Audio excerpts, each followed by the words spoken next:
So, for those who don't know, what's the difference between your financial mentor and your financial advisor? Um, your mentor is gonna, teach you how to make money, and your advisors are gonna teach you how to protect your money. So I think with Cedric, it's been more so about, what he does, you know, on and off the field per se, with his investments as well as things that he's into, and some things that he gets behind, and then with your advisors, they're gonna teach you how to protect it. Mhm. Okay. And in the press release, you said, through his assistance, you're speaking of Cedric, and mentorship, I'm now empowered to take control of my own personal wealth journey and possess the skills required to hold my money team accountable. Could you tell us how you've had to hold your money team accountable? Yeah, if there's decisions that I don't agree with, I can go in and say, hey, I don't think this is the right thing for me, or I can call up Cedric and say, hey, what do you think about this? They want to do this, they want to invest here. I'm not really too sure on it. Can you give me some advice on it? And he can go into depth about what works there and why it won't work. And I think that's a great resource to have, because as an athlete, we aren't taught all of these things, about investments or financial literacy and things of that nature. And so, being able to have someone you can call on that has had these experiences, it's huge. That's well said. Could you give me some examples of the red flags you've seen, things you've had to consult with Cedric about that your financial advisors maybe pushed? Um, to believe it or not, my financial advisors haven't given me a lot of red flags. I've had some advisors in the past, that say, hey, put this amount of money here, or invest this amount of money there, and without really having any knowledge on why I should do it. I think that's been the biggest thing is being able to understand, like, hey, should I put this amount of money here without the knowledge of understanding why it does that, and I won't make any decisions without knowing. And so being able to know why the money is going there or what it's going to be doing while it's there has been the biggest thing for me. And you're also a business owner, right? Hmm. You have your own brand, Six Selection. Yep. Could you tell us a little bit about it? Yeah, I actually have a couple businesses that I own, Okay. but this is one of them that I started with a few of my friends. It's a clothing line, and it's not just something that we want it to be just selling T-shirts. It's a lifestyle brand.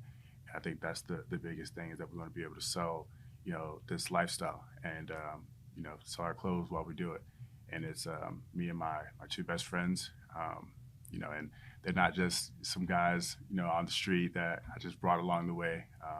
One's a pharmacist and one just finished his master's program. So I got good friends around me that know what they're doing, and being able to invest with those kind of people and have that same entrepreneurial mindset is huge for us, and we want to continue to grow it and be as big as we can possibly be.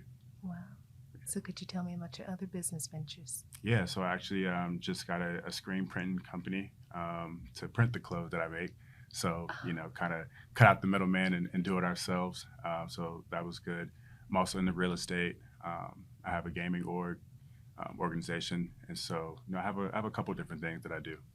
So, going back to Six Selection, approximately how much are you all profiting? It depends. It varies depending on how often we drop. So we try to do 5 or 6 drops a year, and we usually get about 80% of our profit sales throughout those things.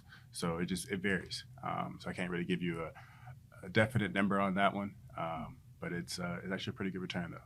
Could you tell me what your main source of income is? Obviously, I'm a football player, so Second. um, probably real estate. Yeah, real estate. My mom, she's a real estate agent, and my parents have been doing that for quite some time since I was maybe in like third or fourth grade. Is when they bought their first rental property. So being able to learn from them for years has been good, and then getting into it myself has been it's been fun. Being able to go and find the right properties, you know, do some of the repairs myself. It's been a blast. Yeah. You are more than an athlete. Yeah, definitely more than an athlete. I don't even like to tell people I'm an athlete. To be honest, it's not really something that I'm like, it's a great accomplishment for me, but I know that football isn't going to last forever. And being able to go out and do a lot of different things, because I am an entrepreneur at heart, um, that's what drives me. Yeah. Yeah. Well, I know you're religious, so I know I can say this to you. Yeah. I always God, got my bracelet on. you always got it on. What Pray, does it say? pray first. Pray first. Yep. God didn't say he'd make your title great. Nah, and He I said he'd make your name great. Yeah. And that's what he's doing. He's definitely doing that, and I'm proud to say I'm a believer. And like I said, without him, and my parents, I would not be in this position today. Well, Marquez, we are in a flex culture right now. So can you tell me some ways you have spent money that you probably regretted just trying to flex? I don't have any regrets. Anything that I bought, I want it, and I never really go back and say, hey man, I shouldn't have did that, because I earned it, and anything that I did, I was proud of. I was happy for it, and I don't really do things for other people. Anything that I purchased was for myself and for my enjoyment, and I'm proud of it. So. And finally, what's your ultimate goal when it comes to personal wealth? Personal goal is to obviously affect my family for generations to come. To put, the people around me in better positions and to better my community for sure. That's why all the things that I do are locally in St. Petersburg, Florida. All the businesses, because I want to create opportunities for people. So I got my screen printing company down in St. Petersburg, Florida, because I feel like that's a place where I can create opportunities for people. And, all my rentals are in St. Pete and Tampa Bay area, to provide affordable housing for people. I think that's just my goal, is to better the people around me. Yeah. Well, thank you so much. Of course. I appreciate the time.